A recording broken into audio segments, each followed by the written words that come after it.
오늘 인간의 절망점에서 하나님은 일하기 시작합니다라는 이 제목으로 말씀의 은혜를 나누고자 합니다. 죄와 은혜죠. 죄와 은혜. 저는 이보다 우리 그리스도인의 삶을 잘 설명해 줄 수 있는 단어의 조합을 생각해낼 수는 없을 것 같습니다. 죄와 은혜.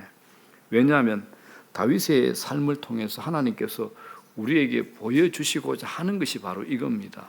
죄와 은혜이기 때문에 그렇습니다. 우리가 본문 말씀을 이해하기 위해서 우리 자신이 어느 정도 공유하고 있고 배운 바 있는 인간의 뿌리에 대한 오해를 조금 다뤄야 됩니다. 우리가 잘못 배운 거 있잖아요. 인간에 대한 이 오해가 뿌리 깊다고 말씀드린 것은 우리가 학교에서 배운 거 있잖아요. 이제 계몽주의 세계관입니다. 이게 이제 공부를 그렇게 하다 보니까 이게 우리 머리에 형성되고 또 매스컴을 통해서 이게 우리에게 영향을 주고 그러다 보니까 우리 마음속에, 우리 몸속에, 생각 속에 꽤 오래 자리 잡고 있습니다. 이 계몽주의가 뭐냐 그러면 인간은 말로 이렇게 가르치고 깨닫게 하다 보면, 교육을 하다 보면 그렇게 행할 수 있는 내적인 능력을 가진 존재다. 이게 이제 계몽주의입니다. 이게 맞습니까? 틀립니까? 이게 맞는 말입니까? 틀린 말입니까? 예? 맞는 말입니까? 우리가 말로 가르치고 깨닫게 하고 교육시키면 그렇게 행할 수 있는 능력을 가진 존재가 맞습니까?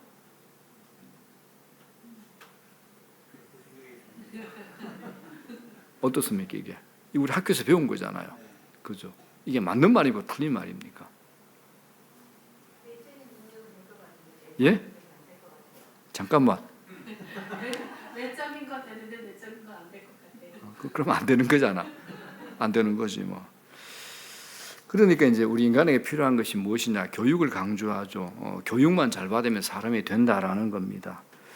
자, 이런 계몽주의 세계관에서 우리 사람이 필요한 것은 하나님 아니죠. 은혜 아닙니다. 오직 뭡니까? 교육입니다. 가르침, 깨달음입니다. 자, 그래서 이 계몽주의가 사람은 교육을 통해 진보가 된다. 이걸 확신했고 이것이 이제 20세기 초에 이제 절정을 이루어서 그래서 서구 사회가 이걸 확신을 했습니다. 결과가 뭐냐? 이런 사상이 바로 붕괴된 게 뭐냐면 제1, 2차 세계대전이죠. 계몽주의 영향을 받아서 했던 것이 이제 어떤 일이 일어났냐? 1차, 2차 세계대전이 일어났습니다. 이런 사상이 이제 붕괴가 되고 다시 생각을 해보게 된 거죠. 결국 인간이 이룬 진보라는 것이 바벨탑처럼 무너질 수밖에 없는 것이고 종국에 우리 인간이 개발한 기술이 또 지식이 악을 행하더라 이겁니다. 성경이 전부 그걸 얘기합니다. 창조, 타락, 구속, 기독교 세계관이 그걸 얘기합니다. 그래서 기독교에서 제일 강조하는 게 뭐냐 하면 우리 인간의 타락입니다. 인간이 하나님의 은혜 없이는, 하나님 없이는 절대 선해지지 없다. 오늘 그걸 좀 다뤄보려고 합니다. 우리가 역사로부터 배울 수 있는 유일한 것은 우리가 역사로부터 아무것도 배우지 못한다는 사실이다. 이게 이제 해결이 말을 했는데 이 말이야말로 우리 현실을 잘 보여주는 표현이지 않을까 생각을 합니다. 우리가 살고 있는 이 시대가 우리가 배운 것으로부터 자유할 수 없기 때문에 계몽주의가 가르쳐준 우리의 인간에 대한 이해가 우리 생각 속에 어느 정도 있습니다. 이게 뿌리 박혀 있습니다. 그래 나 이렇게 하면 돼, 이렇게 하면 돼라는 거예요. 하지만 우리가 하나님 믿고 신앙생활 한다고 할지라도 듣고 배워서 우리 안에 남아 있는 이런 생각들, 신앙에 영향을 미친다. 이거 부인할 수 없습니다. 신앙에 영향을 미칩니다. 그중 중요한 질문이 뭐냐면 창세기부터 요한계시록까지 끊임없이 우리에게 던지는 중요한 질문이 있죠. 사람이 무엇인가, 인간이 무엇인가라는 겁니다. 성경은 인간에 대해서 가장 정확하게 그리고 분명하게 말해줍니다. 인간은 하나님의 형상으로 창조되었다는 것이 인간에 대한 성경의 처음 설명이죠. 그런데 어떻게 합니까? 죄를 짓고 타락을 합니다. 죄는요, 원형을 알아볼 수 없을 만큼 우리 인간을 총체적으로 변화시켰습니다.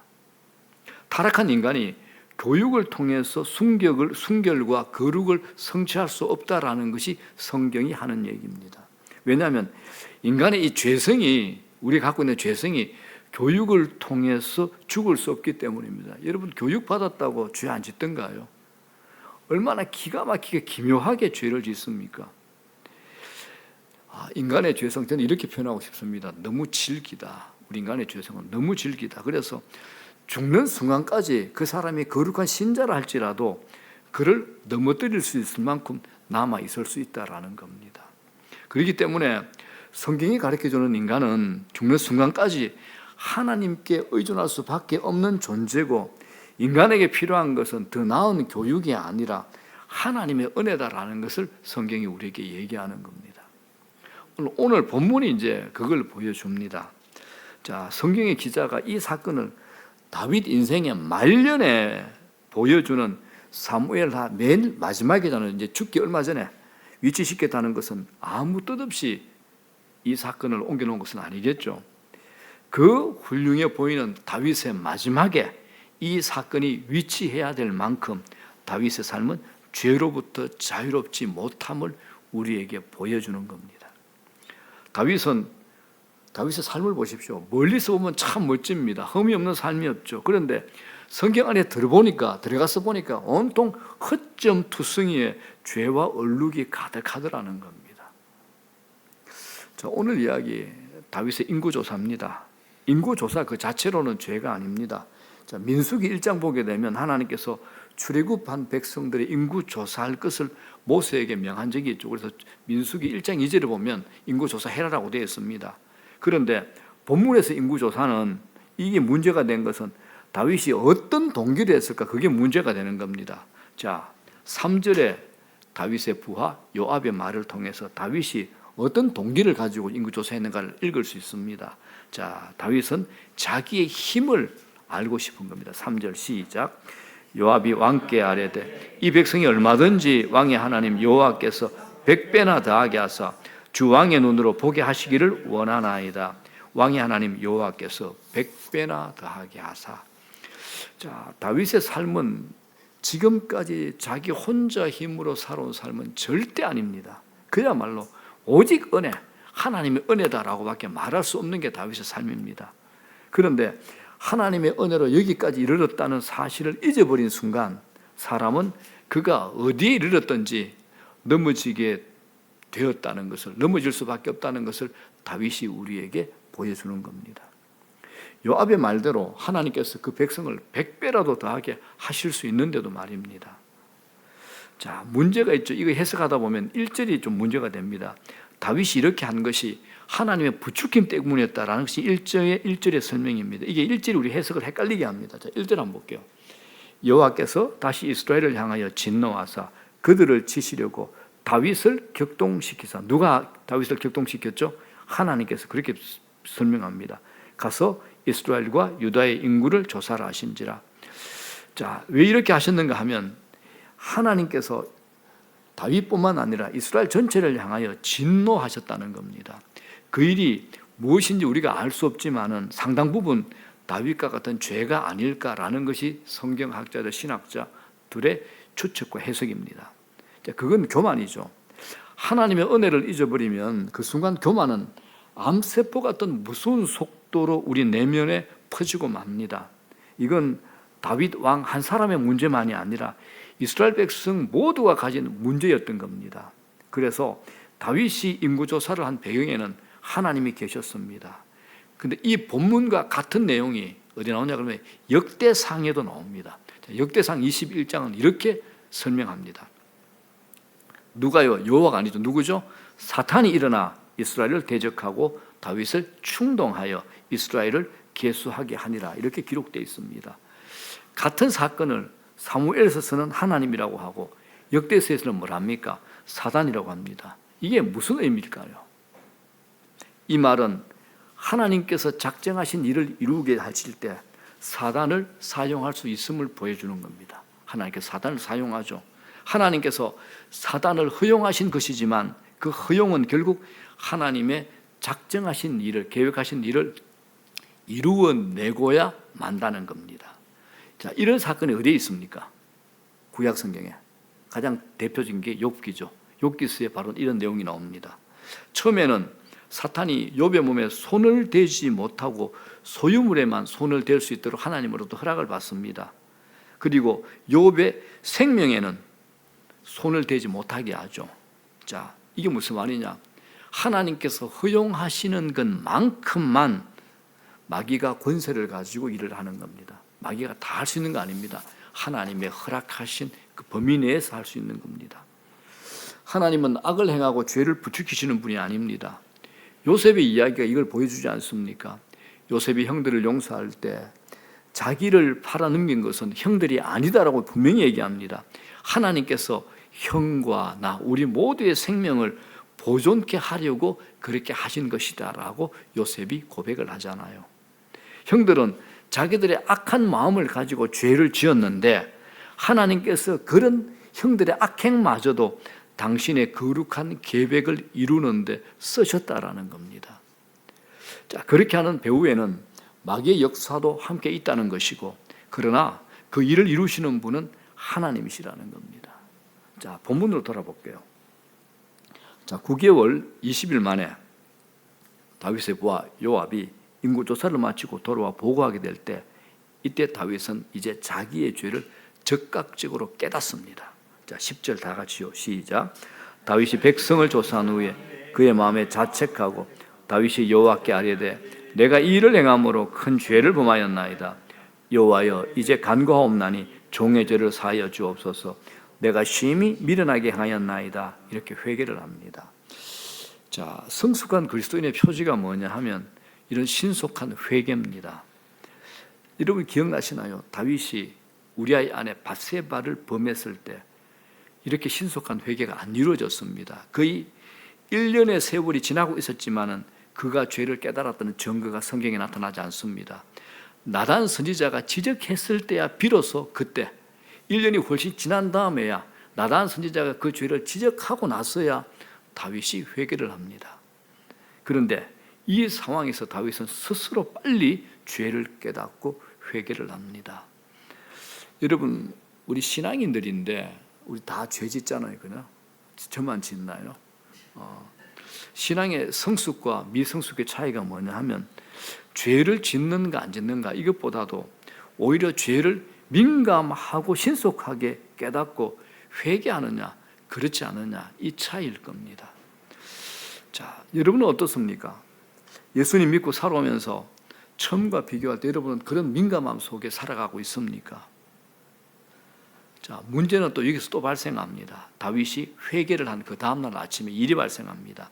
하나님 말씀이 선지자 갓에게 임합니다.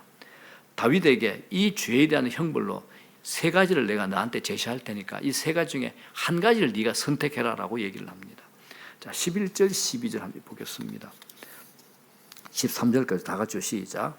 다윗이 아침에 일어날 때에 여호와의 말씀이 다윗의 선견자 된 선지자 갓에게 임하여 이르시되 가서 다윗에게 말하기를 여호와께서 이와 같이 말씀하시기를 내가 네게 3가지를 보이노니 너를 위하여 너는 그 중에서 하나를 택해라.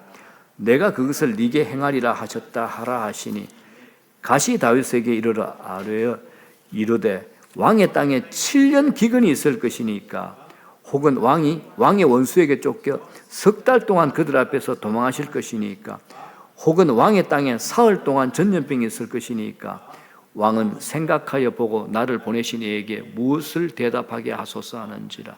자, 3가지 선택지가 주어졌죠. 7년 기근, 2번째 뭡니까? 3개월 동안 대적에게 쫓겨다니는 것. 3번째는요 3일간의 전염병입니다. 하나님께서 다윗에게 어려운 결정을 요구하셨습니다. 정말 다윗은 자기 말대로 고통에 빠지죠. 14절에 다윗이 이렇게 고백합니다.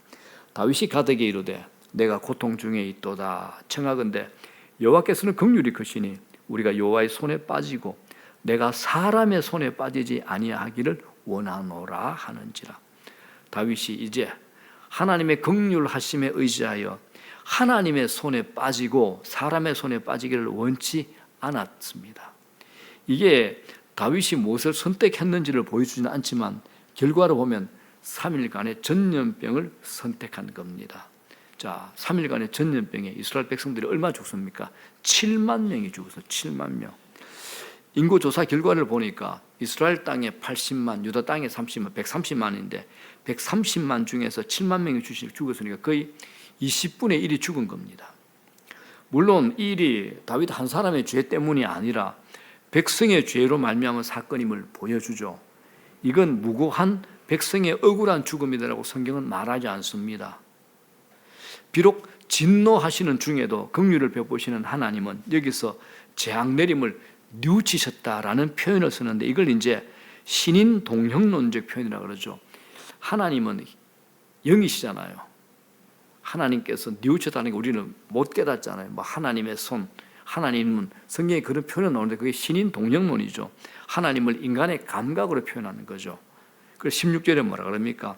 천사가 예루살렘을 향하여 그의 손을 들어 멸하려 하더니 여호와께서 이 재앙 내리심을 뉘우치사 백성을 멸하는 천사에게 이르시되. 자, 이렇게 함으로 하나님은 당신의 재앙을 멈추십니다. 하지만 이 사실을 알지 못했던 다윗은 다시 자기 죄를 하나님 앞에 가서 자복을 합니다. 왜 이 많은 백성이 자기 죄 때문에 죽어야 하느냐 하면서 자기와 자기 아비 집을 쳐달라고 하나님께 기도를 하죠. 자, 17절입니다. 다 같이요. 시작. 다윗이 백성을 치는 천사를 보고 곧 여호와께 아뢰어 이르되 나는 범죄하였고 악을 행하였거니와 이 양무리는 무엇을 행하였나이까? 청하건대 주의 손으로 나와 내 아버지의 집을 치소서 하니라. 결국 선지자 갓이 다윗에게 와서 온역 전염병이 그친 곳 여부스 사람 아리우나의 타작마당에서 하나님께 단을 쌓아 제사를 드림으로써 이 사건이 일단락됩니다. 자, 여기서 우리가 얻을 수 있는 매우 중요한 교훈이 있습니다. 우리가 일생을 살면서 우리가 거룩하다 이제 성화를 완성해 갈 때 그 결정적 요소가 뭘까요? 기도하는 겁니까? 성경에 달동하는 겁니까? 성인 군자가 되는 겁니까? 이 모든 것들을 포함할 수 있습니다만은 성경이 우리의 거룩을 말할 때 제일 강조하는 그 결정적 요소는 이런 것들이 절대 아닙니다. 종종 우리가 이제 자주 속게 되는 게 뭐냐? 앞에 제가 말씀드린 계몽주의적 인간 이해하고 우리 그리스도인의 성화가 막 섞여버리는 겁니다. 이 계몽주의적 인간관하고 성경이 말한 성화가 막 섞여버리는 겁니다. 우리는 이 그리스도인들의 성공담을 많이 듣습니다. 그리고 이제 기독교 영웅을 만들어내는데 우리 익숙하잖아요. 그래서 자꾸 사람을 추종합니다. 사람 영웅을 만들죠. 어떤 사람이 큰 헌신을 냈더니 성공했다 이런 얘기를 많이 듣죠. 이게 뭐냐 하면 이런 멋을 추구하는 것이 기독교 안에 들어오게 되고 소위 승리주의적 기독교 폐해를 만들게 되죠. 자, 이런 기독교가 행하는 나쁜 게 뭐가 있냐 그러면 믿음으로 살고 있기 때문에 이 땅에서 고난당하는 참된 그리스도인들을 낙담하게 만드는 겁니다. 믿음으로 살면 이 고난을 당하거든요. 그런데 이게 잘 안 풀릴 수도 있단 말입니다. 그러면 믿음으로 사는데 그 고난 당하는 걸 사람들이 당신이 믿음이 없어서 그렇다라고 지적하게 되면 이게 굉장히 상처가 됩니다. 참된 신앙은 이 세상에서 성공해야만 증명된다 이런 오해를 낳는 겁니다. 성경이 가르치는 게 뭐냐? 처음에 이제 우리가 예수 믿게 될 때 좀 떠들썩할 수 있습니다. 그러나 우리가 세월이 흘러가면서 하나님을 더 알아가게 되면서 하나님의 은혜를 더 경험하게 되면서 우리는 점점 더 자신에 대해서 침묵하게 되더라는 겁니다. 그리고 내 죄성이 과거에 비교하는 것과 그때는 죄를 별로 인식 못했는데 이제 시간이 지나면서 우리가 더 거룩해지니까 옛날에 인식 못했던 그 죄까지도 이제 더 거룩해지니까 죄에 대해서 더 민감해지고 더 커지잖아요. 그래서 내가 정말 죽을 죄인이다. 나는 안 되는구나. 나는 하나님 은혜 없이는 안 된다는 절망에 빠지게 되는 거죠. 그래서 실제로 넘어지는 일을 경험하는 겁니다. 오늘 다윗이 그랬습니다. 그런데 우리가 이런 과정 속에서 내 자신을 알아가게 되고 하나님 은혜를 더욱 필요로 하게 되는 거죠. 하나님께 의존적인 삶을 절박하게 하게 되더라는 겁니다. 이게 성경이 가르치는 우리 기독교인의 성화입니다. 예수님께서 친히 말씀하셨죠. 마태복음에 너희가 돌이켜 어린아이와 같이 되지 아니하면 결단코 천국에 들어가지 못하리라. 어린아이가 되지 아니하면 이게 뭐냐면 독립적인 어른이 거꾸로 돌이켜서 하나님을 의존하는 어린아이처럼 되라는 겁니다. 이겁니다. 어떻게 그럴 수 있습니까? 내가 누구인가를 이 복음 안에서 비로소 알게 되기 때문입니다. 점점 더 알게 되기 때문에 그럴 수 있는 거죠. 내가 얼마나 하나님의 은혜를 필요로 하는 자인지를 점점 더 많이 알게 되는 것, 그래서 하나님께 더 의존하게 되는 것이 성화의 결정적인 시금석이 됩니다. 성경의 인물들 제가 예를 한번 들어볼게요. 여러분 아브라함 아시죠? 여러분 성경 다 읽으시니까. 아브라함이 처음에 이제 하나님의 부름을 받고 애굽에 내려가서 자기 와이프가 너무 예쁘니까 뭐라 그럽니까? 누이라 그러잖아요. 그죠? 자기가 화를 당할 것을 염려해라. 누이라고 속이죠. 이때는 이제 하나님 처음 만났을 때니까 그럴 수도 있겠다. 이게 창세기 12장이야. 그리고 이제 세월이 훌쩍 지났어요. 이제 99세가 되어 아들 이삭을 낳기 전입니다. 자, 그때 남쪽 그랄로 내려가서 거할 때 옛날 버릇이 또 나오죠. 자기 와이프를 뭐라 그럽니까? 누이라 그럽니다. 자, 25년이 지났어요. 25년 동안 아브라함은 하나님을 더 깊이 알게 됐습니다. 성장했습니다. 그런데 여러분, 성장한 사람도 이런 일을 저지른다라는 것을 성경이 우리에게 얘기하고 싶은 겁니다. 자, 베드로 보십시오. 베드로 얘기하면 이제 주님을 3번 부인한 거 얘기하는데 이것뿐만이 아닙니다. 자, 베드로가 주님을 부인한 이 사건을 통해서 자신에 대해서 깊이 절망을 경험한 사람이죠. 그러면 어떻게 합니까? 부활하신 주님을 만나서 회복이 되죠. 사도들 가운데 최고 수장이 되잖아요. 최고 리더십을 갖게 되죠. 자, 이게 끝입니까? 아닙니다. 갈라디아서 보면 무슨 사건이 나오냐 그러면 안디옥에서 그때 모세 율법은 뭡니까? 이방인들하고 같은 자리에 식사 못하게 되어 있습니다. 그런데 복음을 믿는 예수 믿는 사람들은 누구하고 식사해도 자유하거든요. 그때 베드로는 복음을 믿고 율법에서 자유했는데 이방인 신자들과 함께 안디옥에서 식사를 하게 되었어요. 그때 마침 예루살렘에서 유대인 기독인들이 와서 그랬더니 그들로부터 무슨 욕을 얻어먹을까 그게 두려워가지고 슬그머니 그 식사 자리에서 도망치는 윗선을 범합니다. 누가요? 베드로가. 베드로가 그렇게 하니까 다른 유대인 신자들도 베드로를 따라서 윗선을 행하죠. 그 유명한 바나바도 유혹을 받았다라고 성경은 말합니다. 그래서 갈라디아서 보면 이런 게 있죠. 사도 바울이 베드로를 면전에서 책망을 합니다. 무자비하게 깨버립니다. 이게 무슨 창피입니까? 자, 여러분 왜 성경이 이런 사건들을 기록해 놓았을까요? 저는 성경이 참 좋은 게 위로가 되는 게 아브라함도 다윗도 모세도 그런 위인들도 그런 기적을 행했던 그런 리더십을 가진 사람들도 처절하게 하나님 없이는 안 된다라는 것을 볼 때마다 저는 하루에도 몇 번씩 어떤 날은 절망을 하거든. 제가 저한테 절망을 합니다. 안 믿으시겠지만 저는 저한테 절망을 합니다. 목사라는 내한테 절망을 합니다. 하나님 없었으면 저는 정말 제가 아찔한 경험을 했을 것 같습니다. 오늘 다윗의 이야기도 이걸 보여줍니다. 이제 이 정도 이제 다윗이 이제 인생 말년입니다. 죽음을 얼마 두지 않았을 때 이제 도덕적 수준에서 신학적 수준에서 완성도를 보여줘야 될 그때인데 다윗 같은 사람도 그렇지 못하더라라는 걸 성경이 우리한테 낱낱이 다 보여주는 겁니다. 이게 뭐냐? 죄성이라는 게 이렇게 끈질깁니다, 여러분. 죄성이 이렇게 끈질깁니다. 하나님의 은혜를 잊어버린 순간을 기다리고 있다가 고개를 딱 들고 우리를 삼켜버리는 게 이게 바로 죄성입니다. 이게 어마무시한 거죠. 그렇게 삼킴을 당할 때 우리는 알게 됩니다. 내가 이 모양이구나. 나는 언제나 하나님의 은혜가 필요한 존재구나. 뭘 잘하면 그건 하나님의 은혜의 능력이었구나. 이렇게 넘어질 수 있는 게 바로 나구나. 이렇게 배우게 되는 겁니다. 여러분, 그래서 어떻게 됩니까? 우리가 인생의 마지막으로 갈수록 하나님께 더욱 의존하게 되고 미숙했던 젊은 날보다도 더욱더 은혜를 간절히 사모하며 나가게 되는 겁니다. 이걸 성경이 성화라 그럽니다. 잠시도 안심할 수 없습니다. 우리는 난 이만하면 됐다. 그래서 성경은 말하지 않습니까?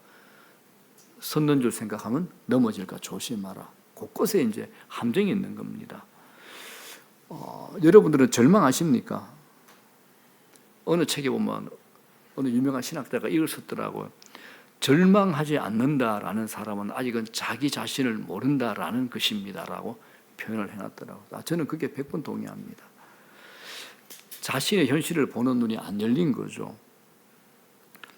내 자신에게 절망하지 않기 때문에 언제나 교만할 수 있고, 내 자신에게 절망하기 때문에 언제나는 하나님 은혜가 필요합니다. 은혜가 필요합니다라고 말할 수 있는 겁니다. 여러분, 은혜가 없으면 우리 살 길 없습니다. 자, 이스라엘 백성 7만 명의 생명을 앗아간 하나님의 진노는 여부스 사람 아라우나의 타작 마당에서 멈춥니다. 자, 이 장소가 아주 유명한 장소입니다. 이 장소에 대한 성경의 기록이야말로 구약 성경에서 가장 놀라운 사건 중에 하나입니다. 왜냐하면 이 장소가 바로 다윗으로부터 1000년 전입니다. 1000년 전 아브라함이 독자 이삭을 바치려고 했던 그 산이 무슨 산입니까? 모리아 산이기 때문입니다. 우리 찬양팀 이름이 바로 모리아 찬양팀이잖아요. 바로 같은 지명입니다. 아브라함이 독자 이삭을 하나님께 예물로 바치는 헌신이 있었던 산이 바로 이 산입니다. 1000년이 지난 다음에 다윗이 이곳에서 했던 거죠. 자, 1000년 전에 그때 하나님께서 수양을 준비하셨고 수양으로 제물로 준비된 이삭을 대신하잖아요. 자, 역대하 3장 1절이 이것을 전가합니다. 읽어볼까요? 다 같이 시작. 솔로몬이 예루살렘 모리아 산에 여호와의 전 건축하기를 시작하니 그곳은 전에 여호와께서 그 아비 다윗에게 나타나신 곳이요 여부스 사람 오르난의 타작마당에 다윗이 정한 곳이라. 솔로몬이 어디에 성전을 건축합니까? 바로 이 자리, 아브라함이 자기 독자 이삭을 바치려고 했던 곳. 그리고 1000년이 지난 다음에 오늘 다윗이 인구조사를 하다가 하나님께 회개하고 하나님의 진노가 멈춘 그 자리, 바로 아라우나, 여기 이제 오르난 데 있는데 오르난은 아라우나와 같은 말입니다. 이 타작마당에 다윗의 아들 솔로몬이 또 성전을 건축합니다. 자, 1000년 전에 아들을 대신하여 수양이 필요했다는 이 말은 독자를 죽여서 번제로 드려도 인간의 문제는 해결할 수 없다라는 겁니다. 하나님께서 직접 제공하시는 험 없는 양이 필요합니다. 그가 누구죠? 예수 그리스도이십니다. 하나님의 진노는 하나님께서 제공하시는 세상 죄를 지고 가시는 어린 양이 드려지는 그 자리에서 멈추게 될 겁니다. 그것이 바로 이 아라우나의 타작 마당이 됩니다. 여기 이 자리에 세워진 성전은 사실상 오직 그리스도를 가리킬 뿐입니다. 그래서 이제 3000년이 지난 다음에, 아니요 3000년이 아니죠, 1000년이 지난 다음에 주님이 이 땅에 오셔가지고 뭐라 그럽니까? 성전을 헐어라 그렇게 말씀하신 것은 당신 자신이 성전 자체이심을 말씀하신 겁니다. 모든 게 오직 그리스도께 향하는 거죠. 다윗이 이 자리에서 하나님께 단을 쌓습니다. 자, 이제 말씀을 정리합니다. 다윗의 마지막 이야기, 우리에게 다시 한번 복음의 진수를 확인하게 합니다. 다윗의 성전 건축의 열망과 헌신이 다윗을 구원하지 못합니다. 아브라함의 독자 이삭을 바치는 열심과 헌신으로도 안 되더라는 겁니다. 죄인인 다윗, 그리고 그 백성들이 필요로 하는 것은 오직 그리스도라는 사실을 하나님께서는 놀라운 방식으로 제시해 주시는 겁니다. 우리의 그 어떤 것으로도 안 된다라고 성경은 말합니다. 그러나 하나님으로서는 할 수 있으니 하나님께는 불가능한 것이 없으니라고 말하면서 그분께로 나오라고 말을 합니다. 그분을 알고 그분 안에서 자신을 발견하지 못하는 자는 영원한 죽음을 피할 길이 없죠. 바로 그분이 누굽니까? 예수 그리스도이십니다. 예수 그리스도. 그리스도를 만나는 자리에서 하나님의 무서운 진노가 스톱이 되는 겁니다. 자, 여러분, 오늘 본문 말씀을 통해서 결론을 이렇게 짓고 싶습니다. 이걸 기억하십시오. 우리가 중요한 것이 아니라 하나님이 중요합니다. 내가 중요한 것이 아니라 하나님이 중요합니다. 나를 증명하고 사는 게 아니라 우리는 하나님을 증명하고 살 자들입니다. 나의 자존심으로 사는 게 아니라 하나님의 이름을 거룩하게 하기 위해서 우리가 사는 겁니다. 내가 아니라 하나님입니다. 우리가 아니라 하나님입니다. 이게 참된 신자의 삶의 고백이 됩니다. 내가 아니라 하나님이십니다. 하나님이십니다. 자, 이런 고백이 우리 삶 속에서 그치지 않는 고백이 되어 일평생을 우리가 오직 하나님만 의존하고 더욱 의존하는 복된 삶이 되시기를 주의 이름으로 축원합니다.